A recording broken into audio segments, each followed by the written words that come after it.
इमरान लाल खट्टर जिंदाबाद, भाई अनिल जिंदाबाद, जिंदाबाद,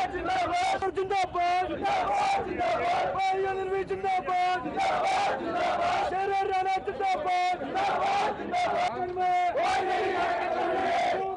चक्कर में तो मैं ज्यादा समय लगाते हुए मैं आदरणीय मनोहर लाल जी से कहूँगा कि वो अपने आशीर्वचन कहें। जब मैं यहाँ विभाग प्रचारक था, सबसे पहला चुनाव 1990 में जब हमारे भाई अनिल विज जी ने लड़ा था, उस समय बाई इलेक्शन था और उस समय संघ के नाते से ये जिम्मेवारी मेरी थी। उस समय से हम एक दूसरे के साथ अपना अगाध प्रगाढ़ संबंध बनाए हुए थे। वो एकमात्र ऐसा चुनाव था जब हम लोग सरकार में सपोर्ट कर रहे थे बाहर ओम प्रकाश चौटाला की सरकार, चूंकि सीट भारतीय जनता पार्टी की थी, आदरणीय सुषमा स्वराज जी ने सीट खाली की थी क्योंकि राज्यसभा में चली गई थी। तो उस बाई इलेक्शन पर एक गठबंधन का धर्म था कि वो सीट हमें मिलनी चाहिए थी, हमको लड़नी थी। लेकिन कई बार जो उस परिवार का जिद्दी स्वभाव हम जानते हैं, उनका कि नहीं आप नहीं लड़ेंगे, हम लड़ेंगे। और सरकार की तरफ से उन्होंने अपना एक कैंडिडेट खड़ा किया था, अगर मैं नाम नहीं भूल रहा तो शायद काल्ला जी थे।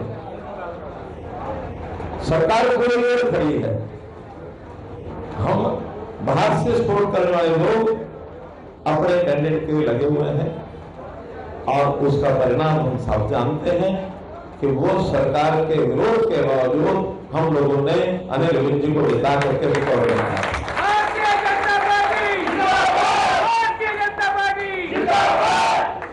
मित्रों, एक घटना मैंने बताई कि हम किस प्रकार के एक दूसरे के साथ सहयोग करने वाले साथी हैं।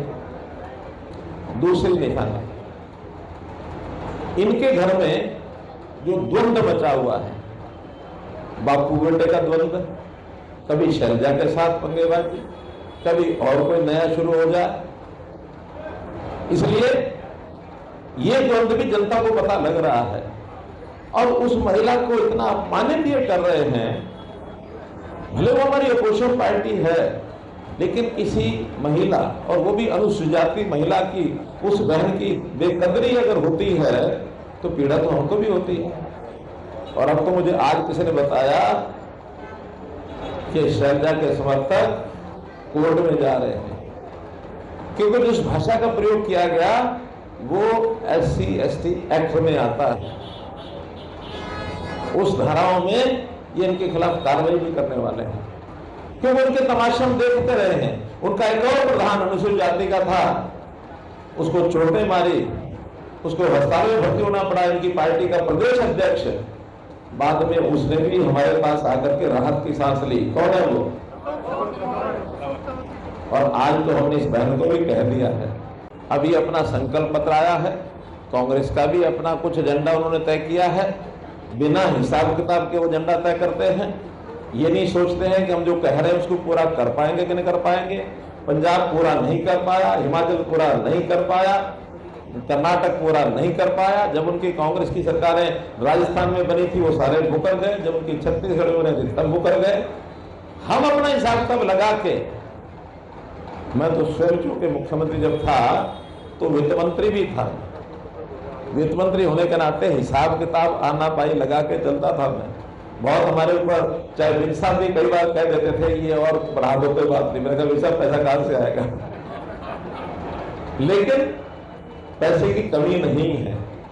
हम उस पैसे का सदुपयोग करते हैं कि जहां जरूरत है उसको करेंगे, बिना जरूरत के लोक लुभावने नारे हम कोई वोट बैंक के लिए नहीं करेंगे। हमें पता है कि हमारा वोटर वो हमारी बात पर विश्वास करता है, हमारा कार्य का विश्वास करता है। इन्होंने जो संकल्प पत्र घोषित किए हैं, हजारों करोड़ रुपए का बोझ सरकार पर डालने की योजना उन्होंने बनाई है। आरोप हमारे पर लगाते हैं कि इतना कर्जा ले लिया। हम अपने कर्जे की सीमाएं जो होती हैं उसके अंदर हैं। पंजाब की तरह, हिमाचल की तरह हमने सीमाएं नहीं तोड़ी हैं।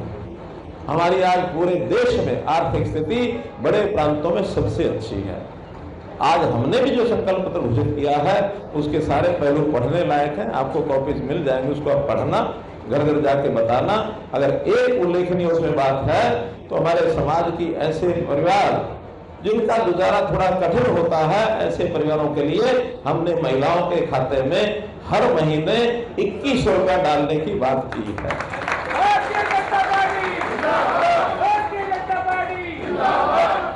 क्योंकि हम मानते हैं कि महिलाओं का जिनका घर परिवार को चलाने में कुछ योगदान होता है, कुछ इनकम भी करती हैं, खर्च भी करती हैं, उनको दिया पैसा इसका दुरुपयोग नहीं हो सकता।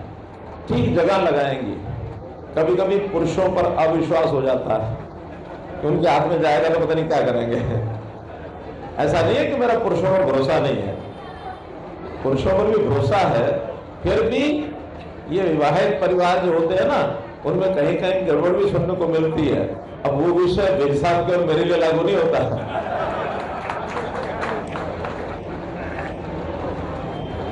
लेकिन ब्याह नहीं कराया तो बरात में तो गए ही हैं।